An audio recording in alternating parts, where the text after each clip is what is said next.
The real reason why you can't lose weight, even though you're not even eating that much, is probably where you least expect it. 20 years ago, it was discovered that obesity is contagious. You heard that right. Researchers found that people who are overweight have distinct bacteria in their gut, and this was not a coincidence. In fact, taking the gut bacteria from someone who's obese and putting it into a healthy, lean animal actually makes them fat without changing their diet whatsoever. They showed that it was the gut bacteria themselves that made people store more of the food that they ate as fat. Other research has shown that if you completely wipe out the gut bacteria from animals, they do not gain weight no matter how much junk food they eat. So what does all of this tell us? Well, the key to fat loss may actually lie in your gut, and specifically in your gut bacteria. In fact, these gut bacteria can govern how much you eat, how much you burn, and how much of that food that you store as fat. So in animals without any gut bacteria, it's actually been shown that they're extremely resistant to diet-induced obesity. And these animals without any gut bacteria, they actually have improved mitochondrial function, meaning they produce more energy from the food that they eat. And this happens through the activation of key proteins in your metabolism, notably PGC1 alpha and AMPK. In fact, animals with no gut bacteria gain about half the weight that they should in theory. So clearly something is going on with something in the gut bacteria, but what exactly is that? Well, the primary culprit here is something called endotoxin, or LPS. Endotoxin is a portion of the bacterial membrane, and this is quite possibly the most powerful inflammatory signal in your entire body. This is how your body knows to react if you've been infected with some type of pathogenic bacteria. This is typically a good thing and protective for us, but if we have tons of bacteria and endotoxin leaking into our bloodstream from our gut, that's not a good thing. What is supposed to be a short-term response to eliminate pathogenic bacteria turns into a chronic inflammatory disease. And the inflammation that ensues after your body has been exposed to endotoxin can directly inhibit your mitochondria's ability to generate energy.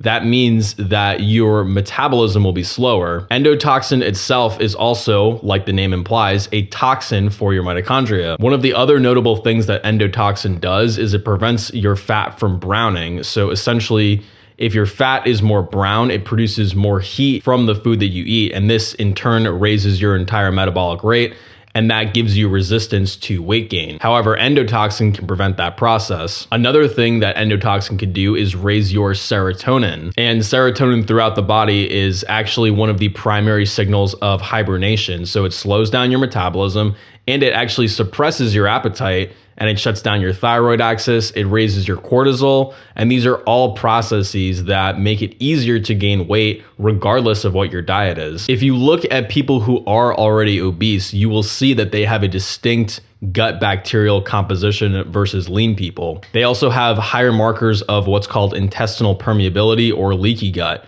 This basically means that their gut is allowing more endotoxin, more bacteria into the rest of the body, which can trigger all of these negative effects. Obese people also have more total endotoxin in their bloodstream. And this is probably one of, if not the main driver of both fat gain and insulin resistance. In fact, one of the easiest ways to make people gain weight and give them insulin resistance in the lab is to just overfeed them on a higher fat diet, because that increases the amount of endotoxin that's absorbed into the blood. This increases your inflammation, ruins your mitochondrial function, etc., and you become insulin resistant. However, if you give those same people probiotics to help seal the gut lining, they don't gain the weight, and then they also don't have the negative consequences on their insulin sensitivity. Again, we can see that if you directly give animals endotoxin, they start immediately putting on fat. It also increases their insulin levels, it increases their blood sugar levels, and it causes fatty liver disease. Basically, this is all to say that endotoxin on its own is capable of causing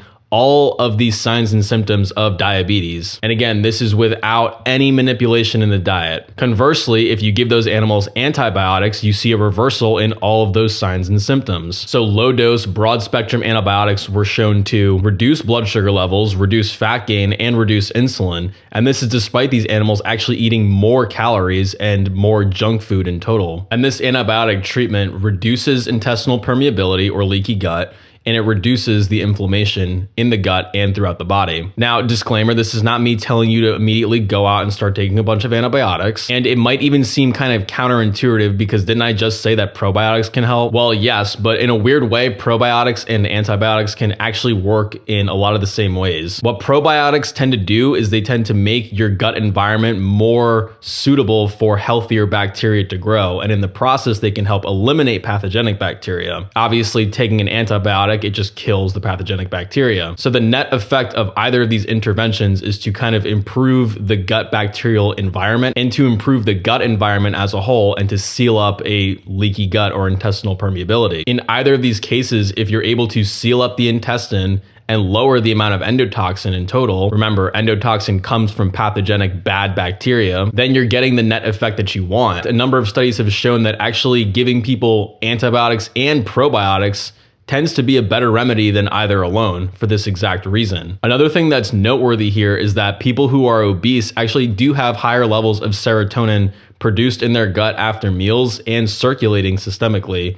In fact, multiple pharmaceutical companies have tried to develop drugs to inhibit the synthesis of serotonin peripherally as a treatment for obesity and diabetes. And serotonin is something that's produced in your gut primarily. Anywhere from 90 to 95% of the serotonin in your body is produced in your gut, not in your brain. So much so that if you take animals and you knock out their ability to produce serotonin in the gut, what happens? Well, their metabolisms get fired up, they start producing more brown fat, and they become extremely lean. This is probably one of the main reasons why both antibiotics and probiotics can help in this situation. Serotonin is mainly produced in the gut in response to pathogenic bacteria, to inflammation, and especially to endotoxin. So if you can reduce the endotoxin both systemically and in the gut, you're going to reduce your serotonin and you're going to overall have much better metabolic outcomes. In fact, one recent study showed that the probiotic B. vulgatus, I hope I'm saying that correctly, can prevent obesity because it lowers serotonin in the gut. Another study showed that the probiotic L. rhamnosus, again, I hope I'm saying that correctly, I've never heard someone say that out loud, can completely prevent fat gain even from a junk food diet, again, without even restricting calories. And one of the main things that this probiotic can do is to reduce the levels of endotoxin. The other thing is that beneficial bacteria can actually produce metabolites that can aid your overall metabolism and help you prevent fat gain. Probably the most famous of these metabolites is called butyrate, and butyrate is a short-chain fatty acid. It's actually found in things like butter and in milk,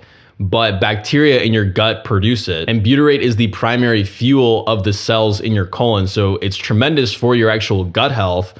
But butyrate also increases your metabolism and prevents fat gain in experimental models. This is because butyrate can act as sort of an epigenetic molecular signal. It increases PGC1 alpha, which increases the amount of mitochondria that you produce. And it also can increase UCP1, which can increase that browning of the fat that we talked about before. So if you give animals butyrate in these experiments, they also don't gain any weight. Another important thing to consider is that your gut is pretty much the central hub for your appetite signaling. So even though in a lot of these studies, the primary effect is on the metabolism, all of the hormonal signals that happen that tell your brain to stop eating start in your gut. In other words, if your gut is all messed up, you might have very low appetite and low metabolism, but you also might be in the opposite scenario where your gut is not working properly and you're not getting these signals that are telling your brain, hey, I'm good, we don't need to eat anymore, and thus you can overeat. The gut is also a primary source of stress. One of the main things that serotonin produced in your gut can do is it can turn on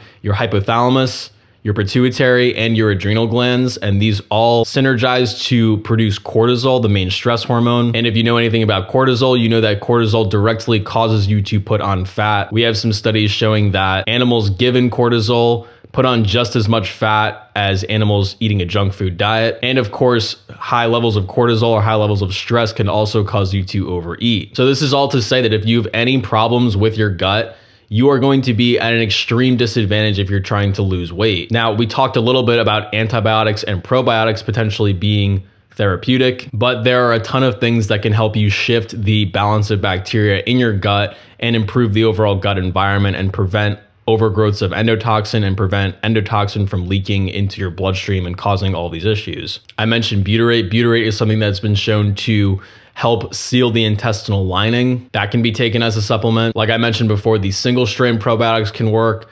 Other types of probiotic, multi-strain probiotics can be helpful as well. And in terms of the diet, one of the things I mentioned before is that fat tends to increase the absorption of endotoxin. That's because endotoxin itself is fat soluble. So if you eat it with fat, it's more likely to get into the bloodstream. Now, again, this is not me saying that you definitely can't do keto or carnivore or whatever you like, but if this is an issue for you, it might be something you want to consider. We also did a video here about glutamine. Glutamine is something else that can help seal the lining of the intestine and prevent endotoxin overgrowth. And in future videos, I'm gonna get to a bunch of more options and we're gonna get really into the nitty gritty about how to heal your gut properly. But just know that this is probably something that you should be looking into if you have very stubborn weight gain or problems, appetite control, or problems with stress that you can't really seem to pinpoint.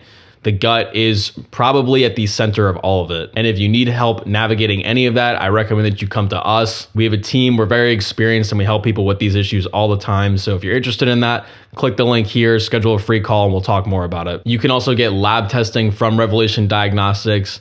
No doctor needed in the US. You can get a number of different lab tests that can help you identify all sorts of metabolic problems as well as gut issues. So check that out if you're interested. But with that being said, I hope this answers a lot of questions about appetite regulation and metabolic issues and how the gut is so central to all of it. So thanks for tuning in, and I will see you guys in the next one.